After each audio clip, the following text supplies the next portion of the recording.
छपरा से आप तो ये चुनाव नहीं लड़ना चाहते हैं? अरे भाई सवाल ही पैदा नहीं लोकसभा में होता इंटरेस्टेड नहीं है कि हम पहले भी राष्ट्रीय जनता दल में थे, आज भी हैं, और जब तक मैं जिंदा रहूंगा तब तक राष्ट्रीय जनता दल में है। आप अभी तो ऊपर उठना चाहते होंगे, महत्वाकांक्षाएं तो नहीं, एमएलसीए मेरे लिए बहुत बड़ा वस्तु है जी जी। ये रिकॉर्ड नहीं है कि कोई एक व्यक्ति लगातार किसी स्टेट फेडरेशन में 20 वर्ष तक अध्यक्ष रहा। क्या है, कहीं नीतीश कुमार सेत नहीं दिया आपको कहीं बुला के कि जबरदस्ती हमको गोदी में उठा करके जाकर भीग आएगा अमित शाह जी क्या? ये भी पूछ लीजिए ना। कोई लड़का शादी के लिए तैयार नहीं है तो जबरदस्ती उठा करके, जो पकड़ुआ शादी पहले होता था, उससे हमको मरवा में जाकर ना फेंकाइएगा। सहकारिता से ज़्यादा रुचि है, राजनीति में कम रुचि है, दोनों के बीच में बैलेंस बनाना मुश्किल हो जाता है। अक्सर आपके बयान जो सोशल मीडिया पे सहकारिता के पक्ष में दीजिएगा तो राजनीति में खींच लिया जाता है। ये दिक्कत हो रही है क्या? किसी भी सोशल मीडिया पर किसी प्रकार का बयान देते हैं या कोई चीज़ लिखते हैं तो इसका बात का बतंगर बना दिया जाता है। पर निखिल मंडल ने आकर सार्वजनिक तौर पर कहा कि हम कहेंगे तो मिर्ची लग जाएगी। तो भाई ये दुर्भाग्य है, विडंबना है। आपके बयानों को जदयू को खुद पर नहीं लेना चाहिए, बिल्कुल नहीं लेना चाहिए। कोई गिरिराज सिंह के साथ फोटो कभी का लगा दिया, अब उस पर भी कहता है कि अब तो गिरिराज सिंह के यहाँ भी चले गई, तो वो भी कंफर्म हो गया कि बड़ा रिलक्टेंट पॉलिटिशियन लगते हैं आप। अगर इस देश में 28 राज्य है तो 28 राज्य में 20 मुख्यमंत्री का फोटो मेरे साथ होगा। बिल्कुल। कि नीतीश कुमार कुछ खास ब्यूरोक्रेट्स को, जिनसे मंत्रियों को सेतवा देते हैं, तो उससे पूछिए ना कि पंडित से जतरा पूछ करके हमको बतावे ना कि हमको किस दिन जाना चाहिए। क्या आलोक मेहता भ्रष्टाचारी हैं? नीतीश कुमार क्या साबित करना चाहते हैं? सरकार को अपनी स्थिति स्पष्ट करनी चाहिए ना कि भाई ये गलतियां थी, उनको नहीं बुझा था इसलिए हम काट दिए। पार्टी में सबसे ज्यादा कुशवाहा विधायक हैं किसी भी दल से बिहार में, और अगर आलोक मेहता उनके नेता हैं तो आपने तो बहुत खतरनाक मैसेज भेज दिया उनके बीच में। जब दोनों व्यक्ति ने अपना बयान दे दिया तो भाई इसके बाद भी कोई सवाल बचता है आपका क्या? चंद्रशेखर जी के बदले आप काम कर रहे हैं क्या? शिक्षा विभाग चल रहा है, के पाठक कर रहा है। लालू प्रसाद और तेजस्वी जी नहीं, उनके जो करोड़ों वर्कर हैं उनको भी कोई डिगा नहीं सकता है उनसे। तेजस्वी यादव को नीतीश कुमार बिहार का सीएम बनाएंगे। आप लगता है इधर टीवी भी देख रहे हैं कि छोड़ दिए टीवी देखना? टीवी अखबार तो सर नहीं देख पाते। वो आपको देखिए, आपको भरोसा हो गया है। नहीं, वो होता होगा, आप कर देगा। तेजस्वी जी मुख्यमंत्री बनेंगे ना कार्यकर्ता के तौर पर। समय आएगा कि न इनको प्रधानमंत्री बनने में हड़बड़ी है, न हमको मुख्यमंत्री बनने में हड़बड़ी है। कोई विवाद नहीं है महागठबंधन में। सुनील सिंह जब कह रहे हैं तो आपको मानना पड़ेगा, क्योंकि विवाद होता तो आज फेसबुक पे कुछ जरूर लिखे होते, आज नहीं लिखे हैं कुछ भी। पुनः मुस्कब हवा हो जा रहा है तो हम क्या कर सकते हैं? आदत है। हाँ।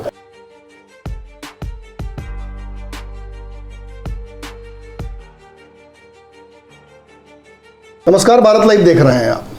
देखिए, इंडिया के निर्माण के बाद से एक बड़ी चुनौती इस इंडिया के सदस्यों के लिए रही है कि आपसी समन्वय को बनाकर चले। बिहार में महागठबंधन एक नाजीर बनकर प्रस्तुत हुआ था और इसी के थ्योरम पर देश भर में इंडिया का निर्माण हुआ है।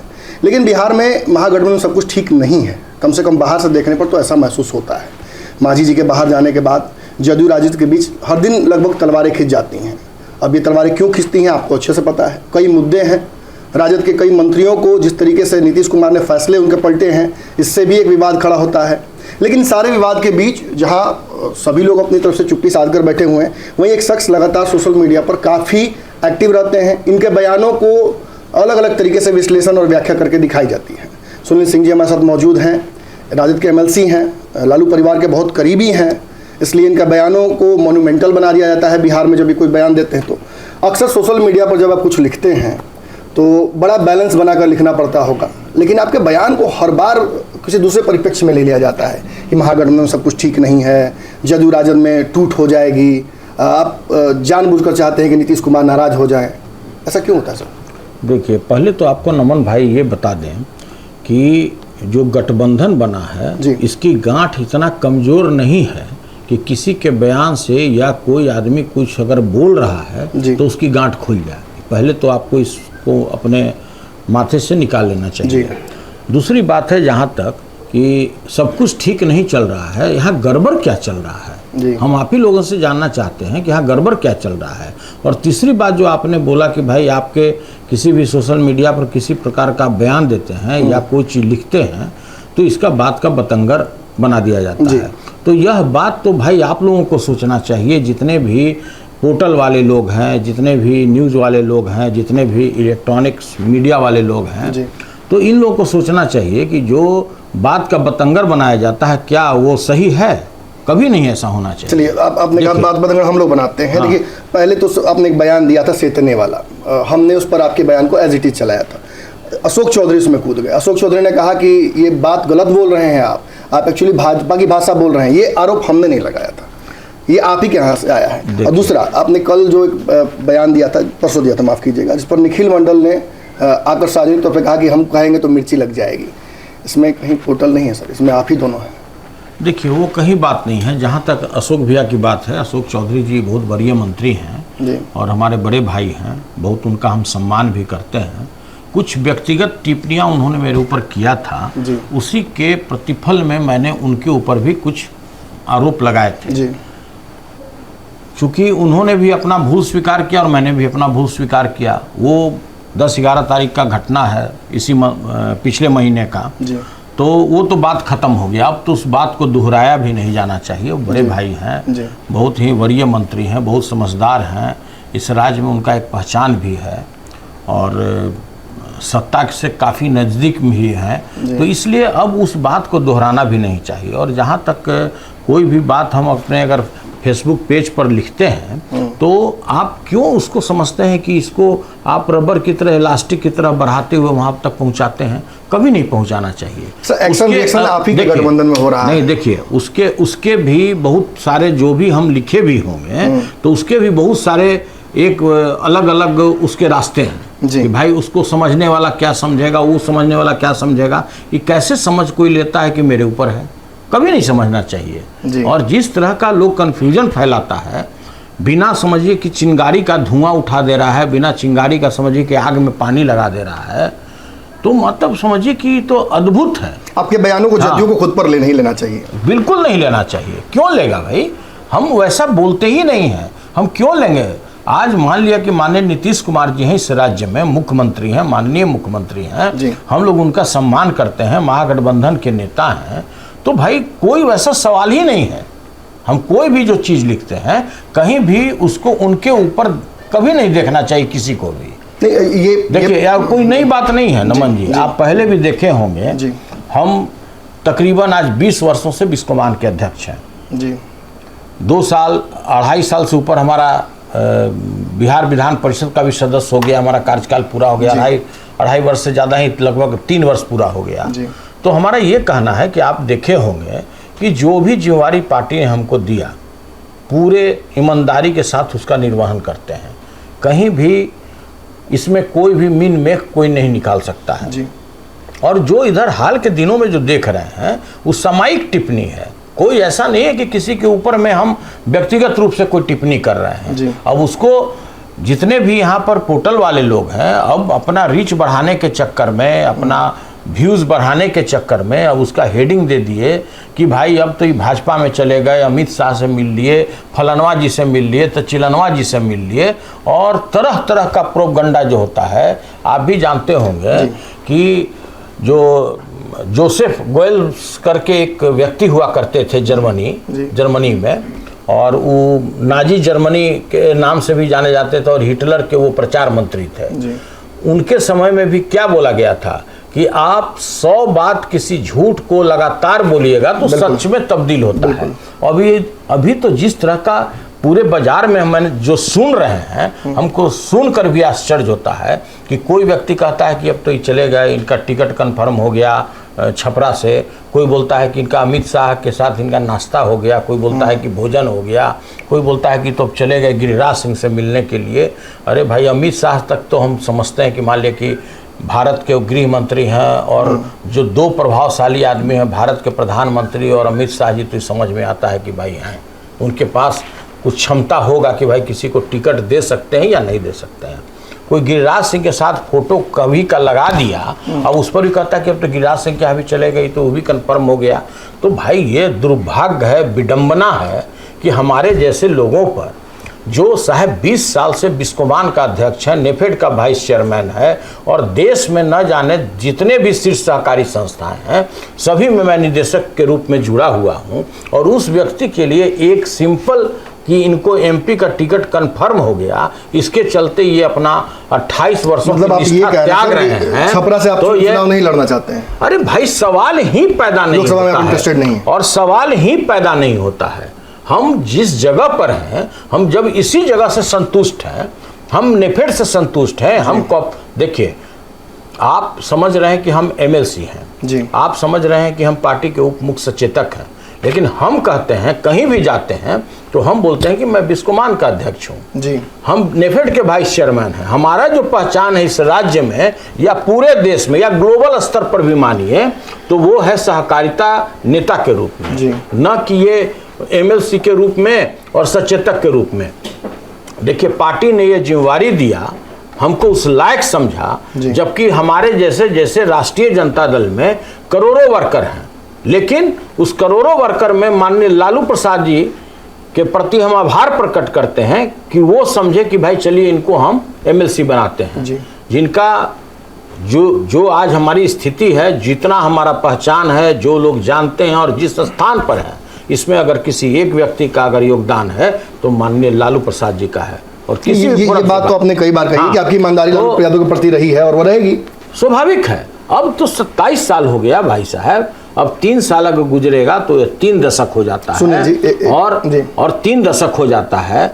और हम तो फिर आपको बोले एक बार और भी मैंने 10 तारीख को एक बयान दिया था कि हम पहले भी राष्ट्रीय जनता दल में थे, आज भी हैं और जब तक मैं जिंदा रहूंगा तब तक राष्ट्रीय जनता दल में है। अब इसके बाद भी अगर कोई अपना रीच बढ़ाने के लिए, कोई अपना व्यूज बढ़ाने के लिए अगर तरह तरह का जो बयान बाजार में चलता है तो इस पर तो भाई हम जदयू के लोग कौन सा रीच बढ़ाना चाहते होंगे अपना, जो बार बार आपके बयानों पर रिएक्ट कर देते हैं? देखिए जदयू वाले का अपना आपको एक बात पता ना सुनील जी कि कहीं ना कहीं आप बिहार के सबसे कंट्रोवर्शियल पॉलिटिशियन बन जाते हैं जब आप कोई भी बयान देते हैं। तो हम रिएक्ट करेंगे बाद में, पहले तो जदयू के लोग रिएक्ट कर जाते हैं, उन तो इंतजार में लगता रहते हैं कि आप कुछ भी लिखिए।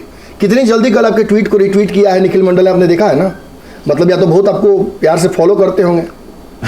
स्वाभाविक है भाई, अगर मान लिया कि कोई हमको फॉलो कर रहा है तो इससे अच्छा बात और क्या हो सकता है। हम तो कह रहे हैं कि जिस तरह से हमारे किसी भी मैसेज को या जिस तरह से हमारे सोशल मीडिया पर और क्या हम करते हैं, हम अपने पत्नी का फोटो लगाते हैं, हम अपना फोटो लगाते हैं, हम कहीं मीटिंग में जाते हैं वहाँ का फोटो लगाते हैं और लोग कहता है कि इनके साथ फोटो है, उनके साथ फोटो है। अरे भाई इसी का सजा तो नहीं ना मिलता है कहीं आपको। हम तो यही तो क्लियर करना चाहते हैं कि हम सहकारिता क्षेत्र से जुड़े हुए लोग हैं, इसमें सभी धर्म, सभी पार्टी और सभी जाति के लोग होते हैं, सभी लोग जानते हैं। एक समय ऐसा भी था कि आज से 3-4 साल पहले जिस समय राधा मोहन बाबू कृषि मंत्री हुआ करते थे और हम लोगों ने एक बहुत बड़ा सम्मेलन किया था श्री कृष्ण मेमोरियल हॉल में, और उसमें लालू यादव जी भी आए थे और राधा मोहन बाबू भी भारत के कृषि मंत्री के रूप में आए थे।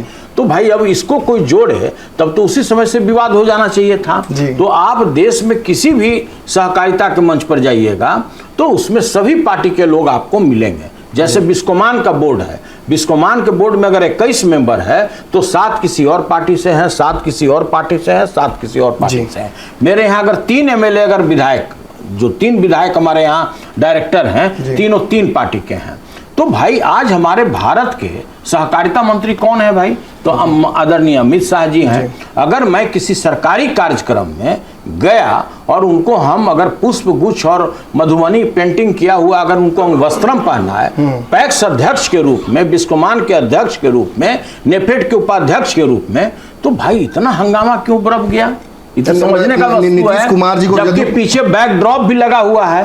कोई बाकी नेताओं की तरह हम तो चुप्पा चुप्पा जाकर उनके कोठरी में मिले नहीं, उनके घर पर जाकर मिले नहीं। ये सार्वजनिक मंच था और मैंने वहां मिले। सर लोकतंत्र में मुखिया विधायक बनना चाहते हैं, विधायक सांसद बनना चाहते हैं, आप अभी तो ऊपर उठना चाहते होंगे, महत्वाकांक्षा तो होगी ना। जब हमको लग रहा है कि एमएलसीए मेरे लिए बहुत बड़ा वस्तु है जी, उप मुख्य सचेतक ही मेरे लिए बहुत बड़ा वस्तु है, उससे आगे का हमको जरूरत नहीं है। अरे भाई हम तो कह रहे हैं कि आज 20 साल से पूरे देश में ये रिकॉर्ड नहीं है कि कोई एक व्यक्ति लगातार किसी स्टेट फेडरेशन में 20 वर्ष तक अध्यक्ष रहा हो। पहला सुनील कुमार सिंह इस देश में है कि जो 20 वर्षों से मार्केटिंग फेडरेशन का अध्यक्ष है। और भी आपको बता दें, मैं उस पैक्स का प्रतिनिधित्व करता हूं कि पूरे देश में 95,000 पैक्स है। 95,000 पैक्स में जो मेरा डुमरी बुजुर्ग पंचायत का पैक्स है, उसके प्रत्येक जीवित बालिग व्यक्ति उसके सदस्य हैं। और पूरे देश का सबसे ज्यादा सदस्यों वाला पैक्स मेरा डुमरी बुजुर्ग है। वहां से भी हम निर्विरोध निर्वाचित होकर के आते हैं। तो भाई हमारा जो पहचान है वो सहकारिता नेता के रूप में है। हम किसानों के लिए कार्य करते हैं, सभी लोग जानते हैं। एक सवाल अक्सर आता है, दर्शकों के बीच में भी कौतूहल कई बार मैंने महसूस किया है, लोग फोन करके भी कमेंट में पूछते हैं कि बड़ा रिलक्टेंट पॉलिटिशियन लगते हैं आप, सहकारिता से ज़्यादा रुचि है, राजनीति में कम रुचि है, दोनों के बीच में बैलेंस बनाना मुश्किल हो जाता है। अक्सर आपके बयान जो सोशल मीडिया पे सहकारिता के पक्ष में दीजिएगा तो राजनीति में खींच लिया जाता है, ये दिक्कत हो रही है क्या? स्वाभाविक है। अभी आपने देखा होगा कि भारतीय राष्ट्रीय सहकारी संघ के सरकारी कार्यक्रम में हम पहुंचे, अमित शाह जी के साथ फोटो आया, हमने अपने सोशल मीडिया पर लगाया। कोई भी व्यक्ति किसी से व्यक्तिगत रूप से कोई अगर रूम में मिलेगा तो फोटो जाके लगावेगा कि हम रूम में जाकर उनसे अकेले में मिले, जैसे बाकी नेता लोग। गिरिराज सिंह नहीं लगाए थे फोटो आप? अरे भाई, गिरिराज सिंह का फोटो वो आज का फोटो है, कब का फोटो लोगों ने निकाल करके लगा दिया। हो सकता है कि मेरे ही सोशल मीडिया से उठा करके लगाया हो। अरे भाई, तो वो छोड़िए ना, मैं तो वही कहना चाह रहा हूं कि अगर इस देश में 28 राज्य है तो 28 राज्य में 20 मुख्यमंत्री का फोटो मेरे साथ होगा। बिल्कुल। उतना ही नहीं, पूरे विश्व के कम से कम 1 दर्जन राष्ट्रपति और प्रधानमंत्री का फोटो मेरे साथ होगा। लेकिन उसमें भाई हल्ला नहीं मचा। आज भी अगर हम सारा फोटो लगा दें तो कांग्रेसी जो मुख्यमंत्री होंगे कांग्रेस पार्टी से, कोई और पार्टी से होंगे, आप पार्टी से होंगे, तो उस पर इतना हंगामा नहीं होगा। उसमें अगर कोई बीजेपी गुजरात के किसी मुख्यमंत्री का अगर फोटो अपने साथ लगा दें, जो होगा भी, अभी चाहे अगर पोर्टल वाला तो मेरे बैक में जाएगा तो उसमें होगा गुजरात के मुख्यमंत्री के साथ फोटो, तो उस पर भी हल्ला मचा देना चाहिए कि इनका तो बात तय हो गया। आपने तो बहुत अच्छी बात कही थी कुछ दिनों पहले कि नीतीश कुमार कुछ खास विधायक मैंने रखते हैं, माफ़ कीजिएगा, ब्यूरोक्रेट्स को, जिनसे मंत्रियों को सेतवा देते हैं। बड़ा अच्छा बात आपने कहा, इसलिए मैं कह रहा हूँ क्योंकि उसका एग्जाम्पल हमने देख लिया आलोक मेहता वाले मामले में। आलोक मेहता का जिस तरीके से 480 कितना दिन लगा होगा, ये तो आप समझ रहे हैं ना, इतनी जो राजनीति आपको आती है, कितना दिन लगा होगा उसको बनाने में, ट्रांसफर पोस्टिंग का मसौदा, ये कॉलम में काट दिया। इससे भी हमें ऐतराज नहीं, हमें ऐतराज इस बात से, क्या आलोक मेहता भ्रष्टाचारी हैं? नीतीश कुमार क्या साबित करना चाहते हैं? सरकार को अपनी स्थिति स्पष्ट करनी चाहिए ना कि भाई ये गलतियां थी, उनको नहीं बुझा रहा था इसलिए हम काट दिए। अब तो आलोक मेहता जा भी नहीं रहे मंत्रालय में, एक चंद्रशेखर जा नहीं रहे थे 1 महीने से, अब नए को विवाद उत्पन्न हो गया। आपकी पार्टी में आज भी सबसे ज़्यादा, मैं एक और बात बोल ही दूँ, आपकी पार्टी में सबसे ज़्यादा कुशवाहा विधायक हैं किसी भी दल से बिहार में, और अगर आलोक मेहता उनके नेता हैं तो आपने तो बहुत खतरनाक मैसेज भेज दिया उनके बीच में। देखिए, इस विषय पर जब बिहार के माननीय मुख्यमंत्री जी ने अपना स्टेटमेंट दे दिया, इस विषय पर जब मेरे डिप्टी सीएम आदरणीय श्री तेजस्वी यादव जी ने अपना बयान दे दिया, आप बाकी कुछ अलग बोलते हैं। एक मिनट सुनिए, जब दोनों व्यक्ति ने अपना बयान दे दिया तो भाई इसके बाद भी कोई सवाल बचता है आपका क्या? आपको तो उसी से उत्तर मिल गया। हालांकि सुनील जी, मैं सवाल नहीं पूछ रहा, मैं आपके लिए उसके धन्यवाद दे रहा हूँ, आपने बहुत पहले ही इसका आकलन कर दिया था ऐसा होता है। नहीं, देखिए, ये आप हमारे मुंह में जबरदस्ती बात को घुसा रहे हैं, उसमें हम फंसने वाले नहीं हैं।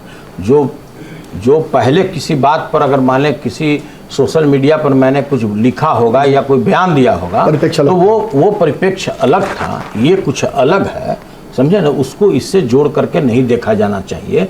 और जिसमें हमारे खुद लीडर, हमारे पार्टी के जो मुख्य प्रवक्ता हैं, उन्होंने स्टैंड जब क्लियर कर दिया तो उस विषय पर हमसे आपको पूछना भी नहीं चाहिए। चंद्रशेखर जी जाएंगे विभाग में ना, तो और क्या, चंद्रशेखर जी के बदले आप काम कर रहे हैं क्या? शिक्षा विभाग चल रहा है, के पाठक कर रहे हैं। के पाठक देखिए प्रिंसिपल सेक्रेटरी हैं, प्रधान सचिव हैं उस विभाग के, तो स्वाभाविक है कि जो निर्णय होता है मंत्री के लेवल पर, जो निर्णय होता है कैबिनेट के लेवल पर, उसको एग्जीक्यूशन का पावर है प्रधान सचिव को, तो स्वाभाविक है अगर मंत्री कार्य नहीं कर रहे हैं तो प्रधान सचिव फिर आगे किसे बढ़ पाएंगे? आलोक जी आपके बड़े करीबी हैं, आलोक जी इससे तो सब कुछ ठीक है ना, वो जाएंगे ना मंत्रालय में? अरे भाई, तो आलोक जी आप कैसे समझ रहे कि मंत्रालय नहीं जा रहे? आप अगर ये बात अगर कहना चाह रहे हैं कि जिस समय उनका तबीयत नासाज था वो हॉस्पिटल में भर्ती थे, अगर उसके कारण 2-4-5 दिन कार्यालय नहीं गए हों और उसके चलते आप फिर उसी हिसाब की ओर ले जाना चाहते हैं कि कार्यालय क्यों नहीं जा रहे? बिल्कुल कार्यालय जा रहे हैं, कोई जरूरी थोड़ी है कि कार्यालय ही जाके कार्य हो। हर एक प्रत्येक मंत्री, मुख्यमंत्री, सभी के घर पर आवासीय कार्यालय भी होता है, अगर मान लीजिए कि हम अस्वस्थ हैं, हम जाने की स्थिति में नहीं है कार्यालय में किसी कारणवश, तो सारा संचिका तो उनके आवास पर आता होगा, और बिना मंत्री के अप्रूवल का कोई कैसे काम हो सकता है विभाग में? तो आपको भी समझने का वस्तु है। कल जो फैसला आया है, ईडी ने 6 करोड़ की जो संपत्ति को अटैच कर दिया है, आपने पहले ही कह दिया था, तो आपने तो कहा ही था कि भाई ये तो मेरे ऊपर प्रतिक्रिया लालू यादव के ऊपर, उनके परिवार के ऊपर किया जाएगा। आप पर भी ईडी का छापा पड़ा था, कैसे देखते हैं इसको? देखिए, इसमें भी बहुत अब आपको समझने का, आप तो अपने ही खुद ही बोल दिए, ये जो भाजपा के जो प्योर 3 वर्कर हैं, 3 उनके कार्यकर्ता हैं जो कि भारतीय जनता पार्टी का जो ओरिजिनल जो कहता है कि हम 20 साल से जुड़े हुए हैं, 10 साल से जुड़े हुए हैं, उसके पार्टी के हम अध्यक्ष हैं, वो भी उतना बेहतरीन कार्य नहीं करता है भारतीय जनता पार्टी के लिए जितना बेहतरीन कार्य उनका आईटी करता है, इनकम टैक्स, सीबीआई और ईडी। और आपने देखा भी होगा कि सेम मामले में कोई एक प्रॉपर्टी को 3 बार उसको अटैच किया गया। एक बार अटैच किया गया, कोर्ट ने रिलीज किया, फिर अटैच किया, फिर कोर्ट ने रिलीज किया। तो ये तो पहले से हम लोग को आशंका था। और आपने भी देखा होगा कि जो माननीय उच्चतम न्यायालय ने जिस पदाधिकारी के ऊपर में कमेंट किया था, उसको भी विशेष परिस्थिति में इनको 3 महीना रखने का जरूरत पड़ गया। अब तो हमको ये लगता है कि क्या पूरे भारत में कोई कॉम्पिटेंट पदाधिकारी नहीं है कि जो इस पद पर आ सकता है, कि बार बार उन्हीं को लाना पड़ रहा है। तो देखिए, इससे साफ परिलक्षित होता है कि किसी एक व्यक्ति को तंग करने के लिए, जबकि वो भी जानता है कि चाहे आप कुछ भी कर दीजिए, वो लालू प्रसाद और तेजस्वी यादव किसी से डरने वाले नहीं हैं। लालू प्रसाद और तेजस्वी जी नहीं, उनके जो करोड़ों वर्कर हैं उनको भी कोई डिगा नहीं सकता है उनसे। तो भाई आप ईडी कर लीजिए, सीबीआई कर लीजिए, इनकम टैक्स कर लीजिए, इससे 1 पैसे का भी फर्क पड़ने वाला नहीं है। जी सुनील जी, आखिरी सवाल है, आप चाहे तो इस सवाल को इग्नोर भी कर सकते हैं, लेकिन चूंकि दर्शकों को कौतूहल है तो मुझे पूछना ही पड़ेगा। आप बहुत करीब हैं लालू परिवार के, ये सभी जानते हैं। जो अंडरस्टैंडिंग के तहत ये सरकार बनी थी, बार बार ये कभी नीतीश कुमार के बयानों से, कभी अलग तरीक़ों से ये समझ में आता रहा कि तेजस्वी यादव को नीतीश कुमार बिहार का सीएम बनाएंगे।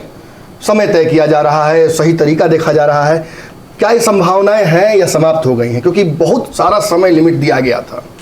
आप लगता है इधर टीवी भी देख रहे हैं कि छोड़ दिए टीवी देखना? टीवी अखबार तो सर नहीं देख पाते हैं। नहीं देख पाते हैं तो आपको एक चीज़ याद दिलाते हैं। अभी हाल में ही सदन में माननीय तेजस्वी यादव जी का बयान आया कि न ये प्रधानमंत्री बनने के लिए बहुत कौतूहल इनको है, और न हमको मुख्यमंत्री बनने के लिए हड़बड़ी, न हमको मुख्यमंत्री बनने में हड़बड़ी है, न इनको प्रधानमंत्री बनने में हड़बड़ी है। तो इस सवाल तो पूछा भी नहीं जाना चाहिए, जिसको खुद हमारे लीडर तेजस्वी यादव जी ने सदन में जब कह दिया खड़ा होकर के कि न इनको हड़बड़ी है, न हमको हड़बड़ी है। तो भाई स्वाभाविक है, इतना बेहतरीन अंडरस्टैंडिंग है, महागठबंधन में कहीं कोई दिक्कत नहीं है। और तो और जिस तरह का पूरे देश के विपक्षी एकता के लिए जो है मीटिंग हुआ, इससे जो खलबला करके जो पूरे देश में ईडी और सीबीआई हो रहा है, ये तो देखने का चीज है। अभी तो 2 मीटिंग हुआ है। तेजस्वी जी का भरोसा हो जाता है, नीतीश जी वाला बात तो भरोसा नहीं हो पाता है ना। देखिए वो आपको भरोसा नहीं, वो होता होगा, आप लोग को भरोसा नहीं होता होगा, हम लोग को पूरा भरोसा है। अगर भरोसा नहीं होता तो महागठबंधन नहीं बनता जी। भरोसे के तहत तो महागठबंधन बना है। और देखिए अभी जब तीसरा मीटिंग हो जाएगा तब देखेगा कि इस देश में और क्या क्या होगा। मतलब बिना केस के ही लोग पुलिस लोग उठाना शुरू कर देगा। तेजस्वी जी मुख्यमंत्री बनेंगे ना कार्यकर्ता के तौर पर। समय आएगा, समय पर आप समय पर भरोसा रखिए, समय पर भरोसा रखिए, सब समय पर ठीक हो जाएगा। और देखिए फिर हम आपको बता रहे हैं, जब हमारे लीडर खुद खड़ा होकर के ये बात सभी लोगों के बीच में, सदन के बीच में जब बोल चुके कि न इनको प्रधानमंत्री बनने में हड़बड़ी है, न हमको मुख्यमंत्री बनने में हड़बड़ी है, तो इस पर तो सवाल पूछा भी नहीं जाना चाहिए। चलिए, आप कह रहे हैं तो मैं बिल्कुल मान लूंगा इस बात को कि कोई विवाद नहीं है महागठबंधन में। सुनील सिंह जब कह रहे हैं तो आपको मानना पड़ेगा, क्योंकि विवाद होता तो आज फेसबुक पे कुछ जरूर लिखे होते, आज नहीं लिखे हैं कुछ भी। अब घूर फिर करके फिर आप उसी जगह पर नहीं देखे आपका पूरा रामायण खत्म हो गया। आप पूछ रहे हैं कि सीता जी किनकी भाजपा में तो नहीं है, जाइएगा आप, कोई चांस नहीं है। अरे भाई वही तो, जो आदमी इस तरह का बात बाजार में छेड़ा या चला रहा है अपना रीच बढ़ाने के लिए, तो उससे पूछिए ना कि पंडित से जतरा पूछ करके हमको बतावे ना कि हमको किस दिन जाना चाहिए। हमको जाना चाहिए कि जबरदस्ती हमको गोदी में उठा करके जाकर भीग आएगा अमित शाह जी के यहाँ, ये भी पूछ लीजिए ना कि हम अगर भाई कोई लड़का शादी के लिए तैयार नहीं है तो जबरदस्ती उठा करके, जो पकड़ुआ शादी पहले होता था उससे हमको मरवा में जाकर ना फेंकाइएगा। बयान आपका जो तलखी था वो बदल गया है, कहीं नीतीश कुमार सेत नहीं दिया आपको कहीं बुला के? कुछ लक्षण लग रहा है हमको। देखिए बैठक आपकी हुई है, देखिए आप घूम फिर कर करके फिर उसी जगह पर आप आ जाना चाहते हैं। इतना समझाने के बाद, इतना क्लियर करने के बाद भी अब आप, अरे भाई नहीं, देखिए ऐसा है कि आपको सब चीज समझाने के बाद भी जब फिर पुनः मुस्कब हवा हो जा रहा है तो हम क्या कर सकते हैं? आदत है। हाँ, पुनः फिर मुस्कब हवा हो गया आपका। नहीं देखिए, सुनील सिंह ने बहुत साफ गोई से अपनी हर बात का, हर सवाल का मेरे जवाब दिया है, और मुझे उम्मीद है दर्शकों आपकी भी जो क्यूरियोसिटी थी सरकार गिरेगी कि नहीं, क्या होगा क्या नहीं होगा, इस सब को आपको एक बार में जवाब मिल गया होगा। सुनील सिंह कहीं नहीं जा रहे हैं, सरकार भी कहीं नहीं जा रही है। इंडिया एक बहुत बड़ी चुनौती देने जा रही है नरेंद्र मोदी जी को, उनको कमर कस लेना चाहिए, क्योंकि इस तरीके की चुनौती उनको पिछले 10 सालों में मिली नहीं है। बहुत बहुत धन्यवाद।